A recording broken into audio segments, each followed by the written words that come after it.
자, 그렇단 말이죠. 이번 시간에는 민법 제622조에 의한 차지권 하니까 빌릴 차자 땅지자입니다. 땅을 빌릴 수 있는 그런 권리입니다. 이 상태에서 토지만 경매된 경우 또는 건물이 경매된 경우에 대해 가지고 우리가 낙찰받았을 적에 과연 경매인들은 어떠한 상황에 처해질 것인가, 여기에 대해서 이제 말씀을 드리겠습니다.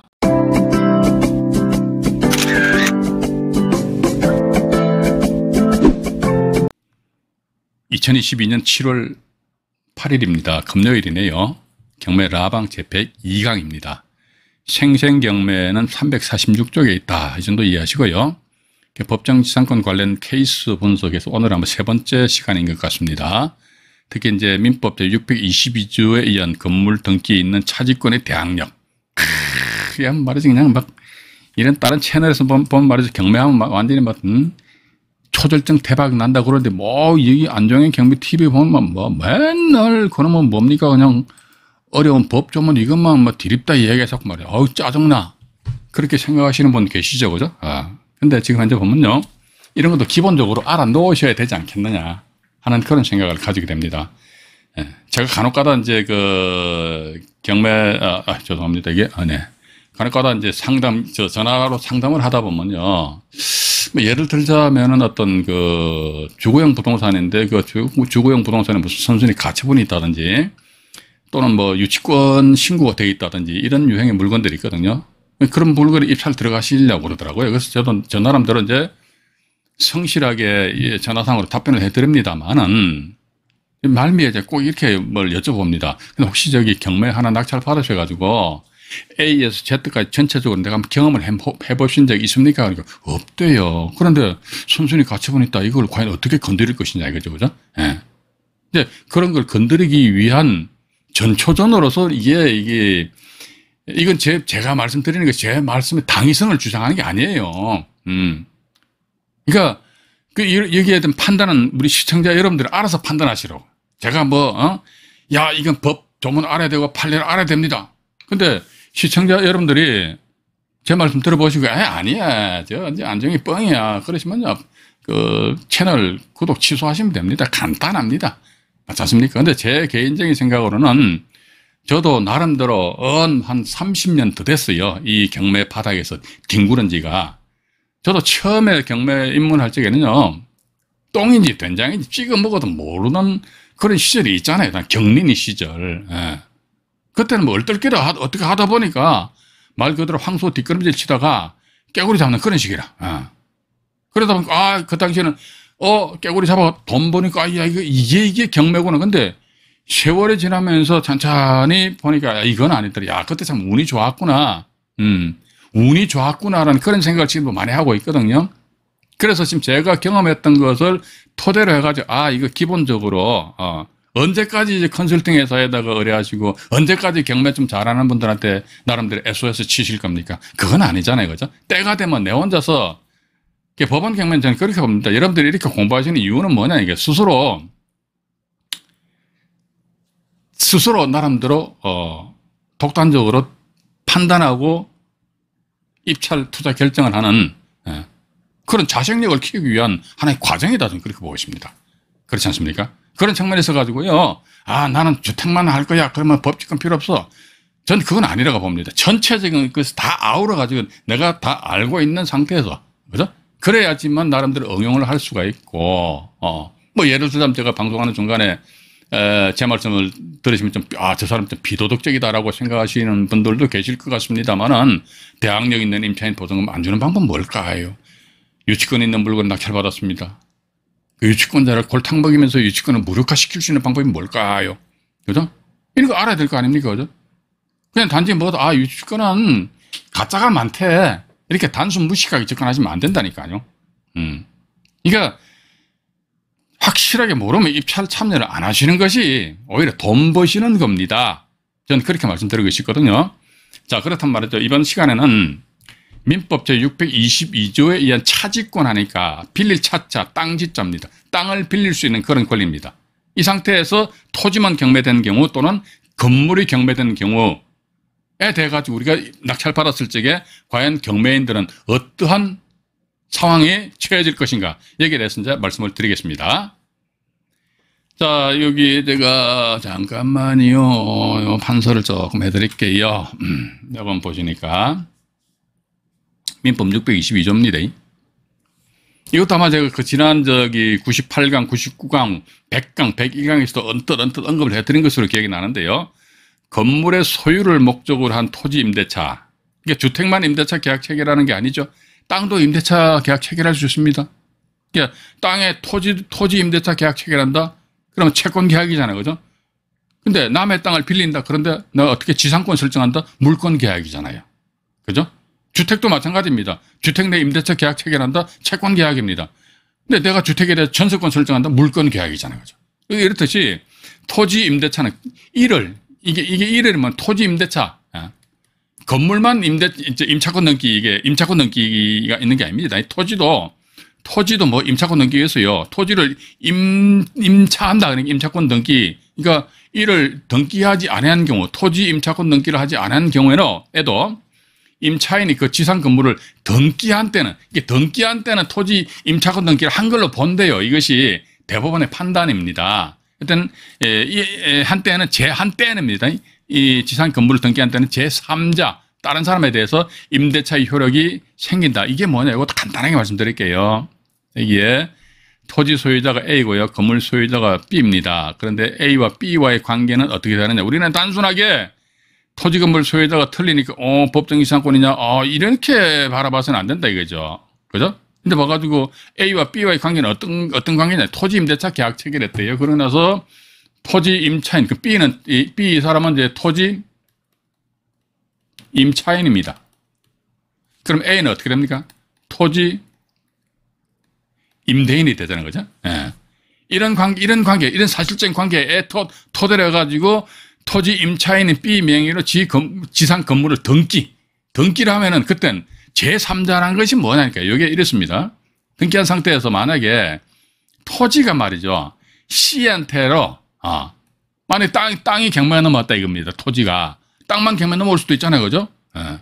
요 사례도 제가 오늘 여러분들한테 실제 보여드릴게요. 이 내용은요, 생생경매 교재에 실제 있는 사건입니다. 그걸 여러분들한테 보여드릴게요. C라는 사람이 토지가 경매가 넘어왔으니까 C라는 사람이 토지를 낙찰을 받았다 하더라. 근데 예전에 지상에 보니까 B 명의의 건물이 있다 하더라. 이때 제3자가 누구냐? C가 제3자입니다. 이 사람이. 예. 제3자에 대해서 임대차 효력이 생긴다. 여러분 보십시오. 토지 임대차 계약이라는 것은 채권 계약입니다. 채권 계약이라는 것은요. A의 상대는 B이고 B의 상대는 A입니다. 오로지 둘밖에 안 되는 거예요. 다른 사람은 필요가 없어요. 채권 계약은 상대권이잖아요. 그죠? 상대권. 상대가 있다. 나 A의 상대는 B이고 B의 상대는 A라는 것이죠. 자, 이 상태에서 만약에 민법 622조 제1항 요 조문이 없다면은 토지가 경매가 넘어왔습니다. 이랬을 때 C라는 사람이 토지를 낙찰 받았을 적에 C 입장에서는 말이에요. B한테 이야기하는 거예요. 여봐. 당신 나하고 토지 임대차 계약 체결했어? 안 했지? 그럼 나가. 이렇게 C가 주장을 할 수가 있어요. 요거를 막기 위해서 토지 임차인 명의로 지상 건물을 등기를 한 상태에서 토지 소유자가 말이죠. 아주 그냥 얄팍한 생각을 가지고 땅을 말이지 경매로 넘긴다든지 아니면 매매를 통해 가지고 다른 친구한테 설정 넘기고 나서 말 그대로 이제 B가 자기 비용을 들여가지고 건물을 건축했잖아요. 건축해가지고 나름대로 이제 시 외곽 지역에 말이지 카페 건물을 딱 지어가지고 토지 임차인 명의로 건물을 딱 등기한 상태에서 한참 영업을 하고 있는 차에 보니까 토지 소유권이 휙 바뀌면서 여봐 나가. 만약에 민법 622조 1항 요 조문이 없다면 그렇게 할 수가 있는데 그걸 막기 위해 가지고 어떻게 한다 이게 A에서 C로 소유권이 바뀐다는 거예요. 제3자입니다. 제3자. 그랬을 때 B는 뭐다? 토지 임차인입니다. C 제3자에 대해 가지고 임대차의 효력이 생긴다는 것은 뭐냐? 그러니까 A와 B 간에 있어 가지고 토지 임대차 계약 체결한 내용이 있지 않습니까? 토지 임대차 계약을 체결하였다 이렇게 하게 되면 어떻게 됩니까? 계약 기간이 어떻게 되고 치료 땅값이 얼마가 되고 말이죠. 그죠? 이런 내용 자체에 대해 가지고 B는 C한테 주장을 할 수가 있고, 그러니까 원래 B는 A하고 토지 임대차 계약을 체결하였음에도 불구하고 토지 양수인인 C에 대해서도 A와의 어떤 토지 임대차 계약 내용을 주장을 할 수가 있고, 예를 들어 가지고 토지 임대차 계약 기간이 10년으로 딱 끝났어. 10년. 10년인데 마침 10년이 다 끝났습니다. 이리하였을 적에 토지 임차인이죠. B 입장에서는 말이죠. 토지 소유자가 돼가지고 뭘 한다 이게. 첫 번째, 계약 기간이 끝났네. 끝났는데 너 영업 참 잘 되더라. 따라서 우리 토지 임대차 계약했잖아요. 계약하는데 계약 기간, 계약 갱신 청구권이 B한테 주어집니다. 그럼 C 입장에 싫어 나 머리 아파 빨리 저 건물 부수고 나가. 그러면 B는 또 C한테 그래? 그럼 계약 갱신 안 할 거야? 알았어 계약 갱신 안 할 거지. 그럼 여기에 지상에 예를 들어 이게 카페 건물 있다면 이 카페 건물 있잖아. 이거 지상물이거든. 지상물 그죠? 지상에 있는 물건이니까 지상물에 대한 매수 청구권을 행사를 할 수가 있다. 일단 그렇게 봐야 됩니다.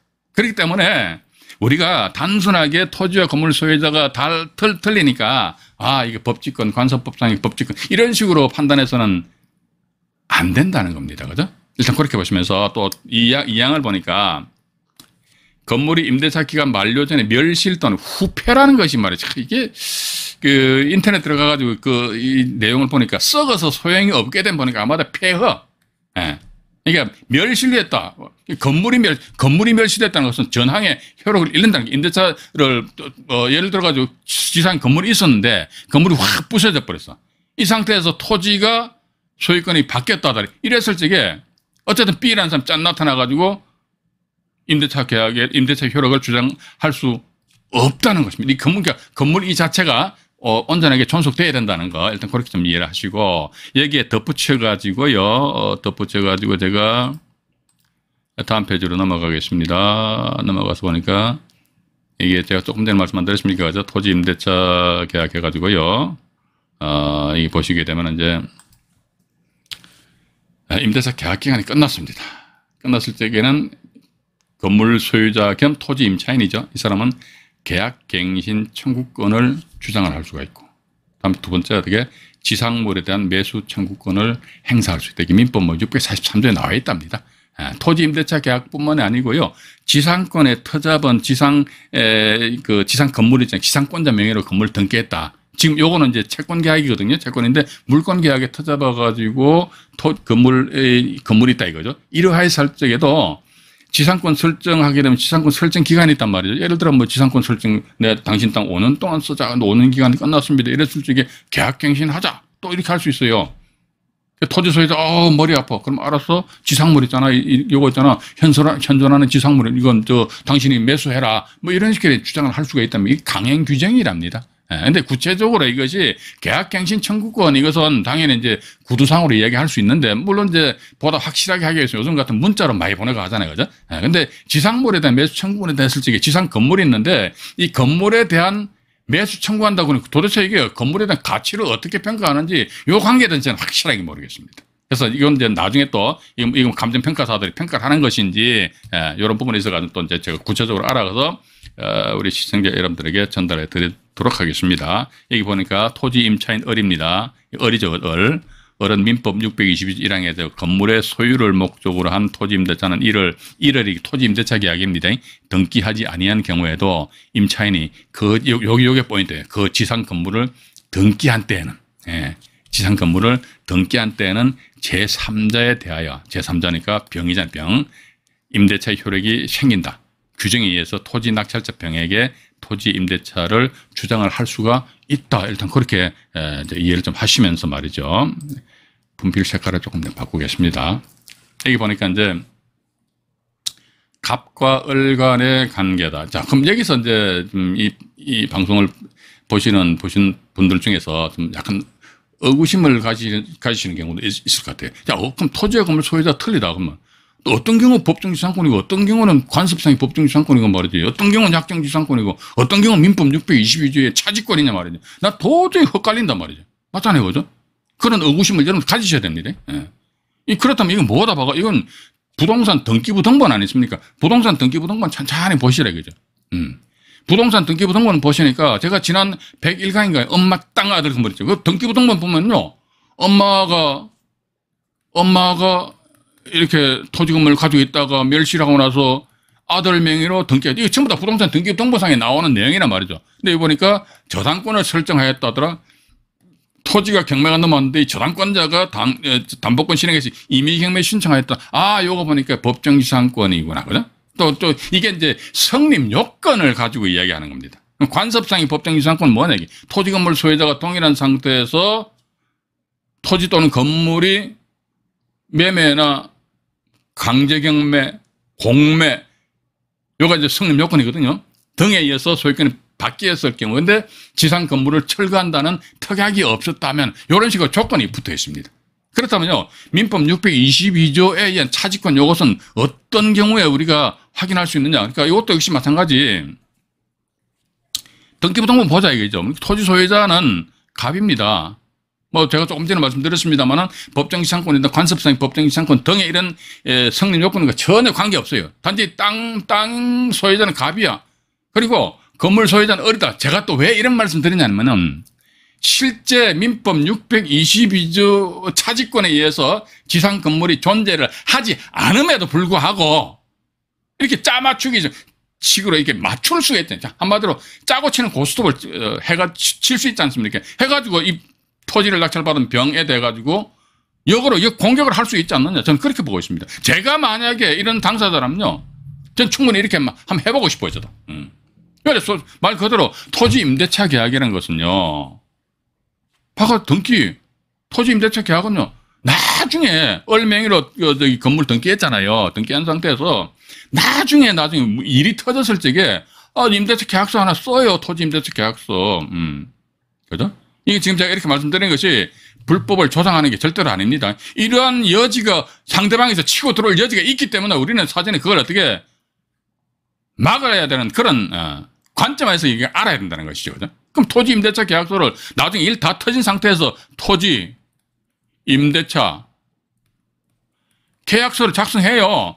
해가지고 이건 뭐 저 법원 앞에 가면 공정인 사무실 있잖아요. 그거가 공정을 받으라든지 또는 뭐 저기 주택임대차처럼 말이죠. 임차인이 가지고 있는 계약상에다 확정일자 받는 식으로 야 토지 임대차 계약에 터져봐가지고 토지 임차인 명의로 지상 건물을 등기하였을 경우는 토지 임대차 계약상에다 공정을 받아라. 아니면 확정일자를 받아라. 이런 규정이 있다 없다? 없어요. 이런 규정이 없다고. 이러한 규정이 없기 때문에 나중에라도 사후에 이렇게 만들어 놓고, 그죠? 만들어 놓고 요거 만들어 놨다 이거죠. 그 다음에 얼맹이를 등기했잖아요. 봐가지고 지상 건물 등기했다면 등기. 이게 가장 그 키포인트이기 때문에 등기한 상태에서 땅이 경매가 넘었다더라. 그러면 병이 아싸 낙찰받으면 그때 가서 어른 병한테 토지 임대차 계약서 이거 확 쥐어 흔들어 버리는 거죠. 이랬을 때 과연 병은 어떻게 할 것이냐. 이런 관점에서 우리가 이제 이런 걸 알아야 되지 않겠느냐 하는 그런 생각을 가지게 됩니다. 물론 이제 지금 제가 조금 이따가 이제 소개시켜 드릴 그 사건을 보게 되면요. 토지가 경매가 넘어서 병이라는 사람이 토지를 낙찰받았습니다. 그 뒤에 보니까 이제 땅 소유자는 병이잖아요. 그죠? 건물도 보니까 병 명의로 건물이 등기가 됐더라고요. 그러니까 요렇게만 여기까지만 놓고 보게 되면 병 입장에서 보면 상당히 불리한데 근데 어쨌든 봐가지고 뭐로 가도 서울만 가면 된다. 이런 말씀 제가 간혹가다 드리잖아요. 그죠? 어쨌든 봐 건물을 어려서 병으로 딱 바꿨다면 한 손 앞으로 소유권을 귀속을 시켰다도 이때 뭐 민법 622조에 차지권이든 법정지상권이든 관습상의 법정지상권 이게 뭐 필요하냐고. 아무런 쓸모가 없다. 그죠? 그럼에도 불구하고 우리는 뭐다 이게 여기까지는 어떻게 을과 병 간에 있어서 서로 쌍방간에 협상을 함에 있어가지고는 병 입장에서는 불리할 거 아닙니까? 그죠? 그런 측면에 있어서 이걸 이제 우리가 알아놓는 것이 좋지 않느냐 하는 그런 말씀을 드려보고 싶어요. 자, 그러면요, 이제, 여기 여주지원 여기 X8 책에 나와 있는 사건인데요. 이성구 타경의 551호 사건입니다. 여기 사건 개요해가지고요. 보시니까. 여기 보시게 되면요. 사건 개요해서 토지와, 이게 지금 제가 여기에 요 자료는 보면요. 생생경매에 올려져 있는 자료를 제가 그대로 제가 카피를 떠버렸어요. 떴는데 토지 소유자가 장씨입니다. 건물 소유자는 정씨예요. 그죠? 제가 조금 전에 말씀 안 드렸습니까? 둘 간의 관계에 있어가지고 뭐 토지 임대차 계약에 터져봐가지고 토지 임차인인 이 사람 토지 임차인도 아닌데 나중에 토지 임차인이라고 둘이서 입 맞춰버린다면 과연 이분이 낙찰 받았단 말이죠. 낙찰 받은 상태에서 제가 조금 전에 말씀드렸습니다만 사건이 잘 전개가 돼가지고 건물을 이 양반한테서 이렇게 매입을 해서 일단 이 사건 일단락 돼버렸어요. 근데 만약에 이렇게 사건이 전개가 안 된단 말이죠. 그래서 이 건물 소유자 입장에서 말이죠. 와, 해가지고 토지, 임대차, 계약을에 대해서 낙찰자한테 주장한다 이거죠. 예를 들자면요. 토지 임대차 계약서상에, 최소한 그 동네 말이지, 땅값이 1년에 말이지, 지료가 보니까, 최소한 한 500만 원 줘야 돼. 근데 봐가지고, 우리는 서로 아는 사이이기 때문에 1년에 내가 50만 원으로 주기로 하겠다. 계약은 계약, 쌍방간에 서로 어떤 합치로서 작성하는 것이니까. 그죠? 시세가 500만 원일지라도 내가 50만 원 받을 수 있는 게 아닙니까? 땅 주인이, 그죠? 그럼 봐가지고, 이 제3자에게 대해서 임대차 효력을 주장할 수 있다고 그러니까, 50만 원 이것도 말이지, 정모 씨는 말이지, 낙찰자 김모 씨한테, 그래, 내가 1년에 당신한테 땅값 50만 원 줄게? 받을게요? 안 받을게요? 안 받을게요? 그럼 내 법원에 공탁할게? 이런 식으로 나가버린다면요, 결국은, 토지 낙찰자 입장에서 대단히 어떤 난감함을 느낄 것이다. 저는 그렇게 보고 있습니다. 그죠? 그래서 일단, 등기부등본 보면은 토지는 2006년 6월 달에 장모 씨가 소유권 취득했고, 건물은 2007년 11월 달에 정모 씨가 보존 등기를 해버렸어요. 그래서 저는 이 사건을 보면서, 토지 임대차 계약에, 그러니까 법직권, 관서법상 법직권, 약직권, 약정지상권 같은 경우는 말 그대로 등기부등본상에 나와 있는데 등기부등본상에는 지상권 설정이 안 돼 있어요. 그러면 법직권, 약직권, 관서법상의 법정지상권 다 해당이 안 된다. 그럼 뭐지 딱 나머지 하나? 민법 제622조의 차지권에 의해 가지고, 건물이 존재하지 않겠느냐. 어쨌든 지금 제가 법직권, 약직권, 관습상의 법직권, 민법 622조에 의한 차지권 하면 전부 다요. 지상 건물이 땅에 대해서 적법하게 사용 수익할 수 있는, 즉 존재의 이유입니다. 건물이 적법하게 존재할 수 있는 근거 이유다 이거지. 토지 건물 소유자 틀려. 그러면 건물 소유자한테 당신 말이지 남의 땅을 어떤 근거에서 땅을 쓰는 거야. 나 민법 622조의 차지권? 나 있잖아. 나는 법직권? 나는 관습상의 법직권? 이런 식으로 해서 이제 나타날 수 있다는 겁니다. 그렇기 때문에 우리가 제가 법정지상권 초창기에 처음 들어갈 때 말씀 안 드렸습니까? 단지 우리가 토지건물 소유자가 틀리다 했을 적에 그냥 법정지상권 이렇게 단순 무식하게 접근해서는 안 된다 이거지요. 안 그렇습니까? 그죠? 하기서 단순 무식하게 접근해가지고 돈을 깨먹든지 말든지 그 사람 팔자지 저랑 관계 없지 않습니까? 근데 저도 그런 걸 옆에서 간혹가다 보면은 좀 안타깝더라고, 안타까워. 그래서 어떻게 보면 좀 오지랖이 이제 나이가 들면 들을수록 오지랖이 좀 넓어지는 것 같아요. 괜히가 간섭다고 그러는데, 참견하고 말이지. 그래서 제가 안타까워서 이제 이런 말씀을 드린다는 것입니다. 일단, 여기 보시면서요, 잠깐만요. 이제 다음 페이지로 또 넘어갈게요. 여기 이제 토지건물 등기부등본을 일단 먼저 보여드리고, 토지 소유권입니다. 보십시오. 건물 소유권 해가지고 나와 있거든요. 여기 보시게 되면 이제 토지 소유권 이전해가지고 장모씨죠. 장모씨고 이 정모씨입니다. 장모씨가 아마 3천만 원으로 해서 땅을 산 것 같아요. 2006년 6월 달이잖아요. 그죠? 근데 2007년 11월 달에 정모씨라는 분이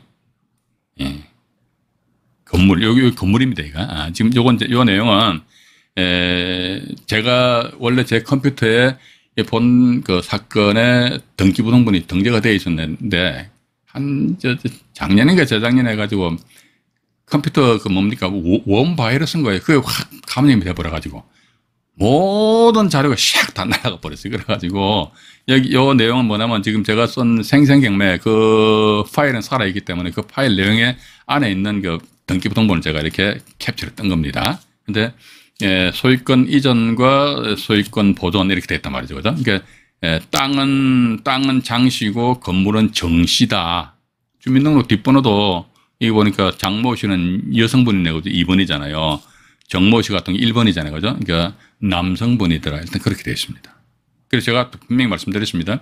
설사 이 두 사람 간에 있어가지고 토지 임대차 계약이 아니라 할지라도 사람이라는 게 안 그렇습니까? 컨설팅도 이런 게 어떻게 보면 역 컨설팅이다. 저는 그렇게 보고 있습니다. 궁지에 몰렸다 이거죠. 궁지에 몰렸을 적에 이게 뭔가 착착착 맞는다고 이것은 장모 씨 당신이 토지 임대인하고 정모 씨 당신은 토지 임차인 하시오. 그래서 토지임대차 계약서를 하나 꾸미시오. 이런 식으로 이거 스토리가 전개가 될 수도 있는 거 아닙니까? 우리 항상 어떤 경우의 수를 가정을 해야 된다는 생각을 봅니다. 예. 이래했을 때 과연 낙찰자인 나한테 어떤 그 불리한 상황이 발생된다면 과연 이걸 어떤 식으로 우리가 빠져나가야 될 것인가. 자, 그 다음 페이지는 보면 말이죠. 이게 토지를 낙찰 받으신 분입니다. 김모 씨가 2009년 6월 달에 토지를 낙찰 받았어요. 그러고 나서 또 밑에 보면요. 건물을 매매로 취득을 한 그런 사건입니다. 토지 소유권 이전해가지고요. 2009년 6월 달에 강제경매라는 매각으로 김모 씨가 강동구 길동에 소재하는 동네에 사는데 끝번호가 817이죠. 이것도 817이잖아요. 그죠? 강동구 길동입니다. 건물을 3천만 원으로 매매를 통해서 취득을 하셨어요. 그러니까 토지를 먼저 2009년 6월 달에 경매로 낙찰받고 그 다음에 건물은 뭐다? 2010년 3월 달이죠. 그죠? 2010년 3월 달에 건물을 매매를 통해서 자기 앞으로 만들어가지고 그래서 저는 이런 사건 보면서 뭐 법치권이든 관습법상의 법치권이든 어떤 봐가지고 상당히 불리하다. 땅을 낙찰받은 사람 많이 불리하다 이거지. 그러니까 지상 건물인 말이 땅을 사용할 그런 권리가 있다 이거지. 근데 이거 봐가지고 나중에 어쨌든 막 A 하든지 아니면 또 B 하든지 그죠? 이런 식으로 소유권을 한 사람 앞으로 기속시켜 버린다면 과연 뭐 법치권에서 성립 요건이가 저거 말이지. 그거 따지면 뭐 할 거냐. 예. 따져봤자 내 입만 아프다. 일단 그렇게 좀 보시면서 말이죠. 그럼 이 사건 관련해 가지고 제가 경매 정보지입니다. 이건 제가 건물 경매는 2부에서 말씀드리기로 하고요. 이 사건 관련해서 경매 정보지 역시 마찬가지 2부에서 화면 정리한 이후에 시청자 여러분들에게 소개 말씀드리도록 하겠습니다. 1부 방송을 마치도록 하겠습니다.